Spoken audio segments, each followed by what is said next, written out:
Okay, y'all. Pretty Girls Love Sports here, sitting with one of my favorite people. I finally got him on the podcast. We be cutting up. So, of course, we had to have this little chit chat conversation as we are at the SWAC Media Day for 2024. Now, he is an alum of Alabama State University. Big Bama State. See? So we're going to let him introduce himself, as I always allow people to introduce themselves.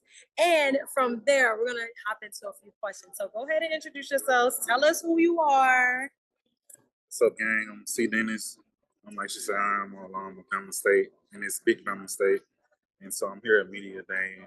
It's an awesome experience for the SWAC conference, and I'm just glad to be here to sit beside this amazing person right here and support her brand, Pretty Girls.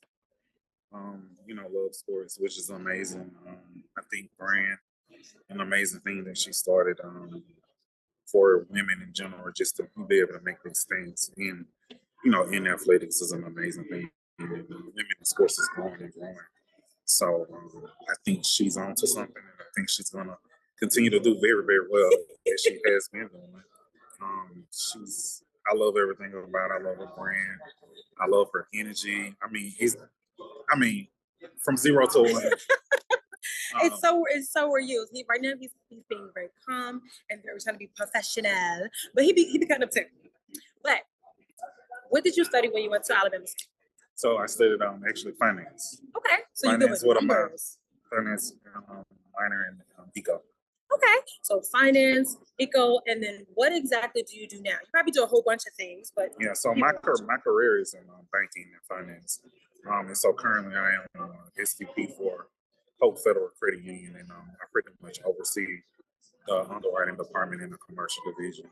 So pretty much my background is in banking. I've been in banking for pretty much over 10 years, and finally kind of at the senior level. And personally, I'm just on this whole empowering our people, pretty much through financial literacy, because I feel like we're so behind in that area. And so this is just something I'm personally kind of like on this, making an economic impact to our community to bridge that gap, because we're so behind.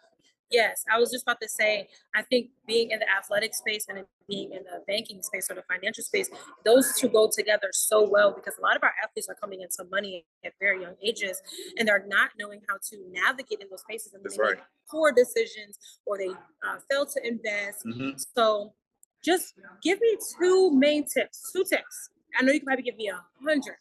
2 tips as to what an athlete can do in terms of financial literacy. Well, I think one of the main things is that money management. That's number one. Yeah. If you don't have those different tools and those different mechanisms, or you didn't have exposure to, money management or financial literacy, I think that's what a niche, that's what a problem coming in at. And I think that's how most athletes go broke, because they don't have the education behind the money that they make. Because if you don't have the knowledge, or you don't have the financial literacy, you easily can go broke. You can easily get taken advantage of. You can easily, most athletes go where the problem is they let people take advantage of them because they don't know. They don't have the proper tools in place and the proper knowledge in place. So that's how they end up going broke, or not doing well with their money in management. And so I think if we implement these tools at an early age, like forget college, let's implement these tools in high school and on a more, like on the middle school level, start the earlier the better. And I think that's something that we need to really, really start focusing on is financial literacy, because it's so important. Because in the long run, it helps you on the back end. You can get $1 million contract, but if you don't know how to manage that $1 million, it's pointless to have it. So I would say money management and financial literacy, because if you have those tools in place, you can go far, and it'll end up helping you in the long run. I know, speaking for myself, money money management and literacy is something that I have to come into as an adult trying to learn, and it's been very difficult.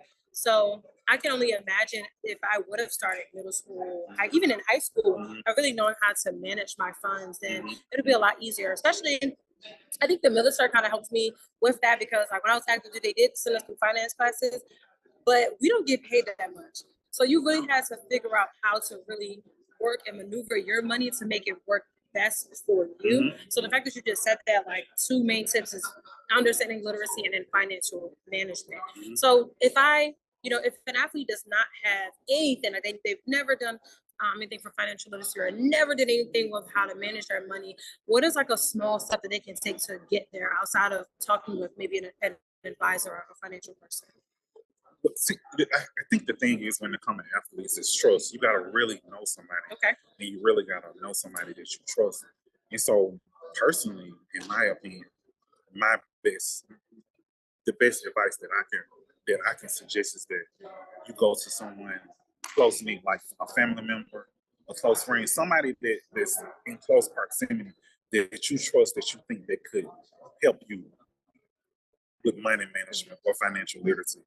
I think starting there would be the problem because a lot of athletes be taking advantage of, oh, I'm about to go get this certified account, or I'm about to go get this, this financial advisor. But a lot of the financial advisors and a lot of the CPAs and stuff in the different, they are scammers. I mean, or not honest and taking advantage of athletes because they know that the athletes don't know these different things. So they look at them as a mechanism where they can get over.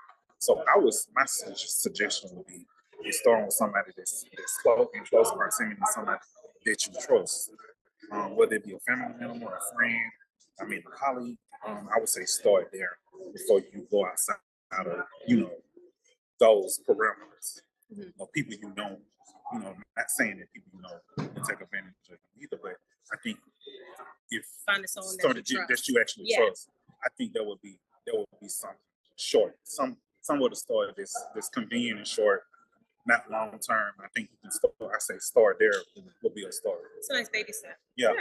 Well, we definitely have to give you on the podcast more like longevity, to teach us some lessons, to give us some financial literacy. Yeah. I think that's very important, especially like I said, being in the sports world and being able to be financial literate, especially with a lot of things coming in with NIL deals and so many things and going pro. No, I do want to ask. So you are always at these games. You're always at all the sports games. You're always at the events, and you know what? You're not in the media. So what do you do when you come to these events? Like, what are you doing when you're here? So one thing that connected me to media, because when I was at Alabama State, I was the editor for the Pointer Tribune, and so which is a huge deal in Montgomery. And not only is it a huge deal in Montgomery, it's a huge deal at Alabama State.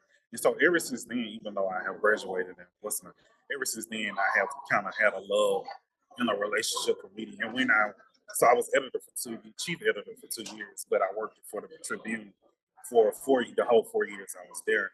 And so serving in those capacities just connected me to media in longevity. Like I just built so many relationships until I'm just kind of still in it, not just by actually working in it. It's just by association and connections, if that kind of makes sense. Yes, I love that. Okay, well, we're going to get him to give us a financial literacy podcast show. He's going to come on and going to teach us some real good things. I'm so happy that he was able to sit with me. You get to know a little bit more about him. And I just want to say thank you for sitting on my platform and for believing in me to actually come and sit with me with Pretty Girls Love Sports on the Pretty Playbook. Thank you. You're welcome. Baby girl, you are so pretty, pretty.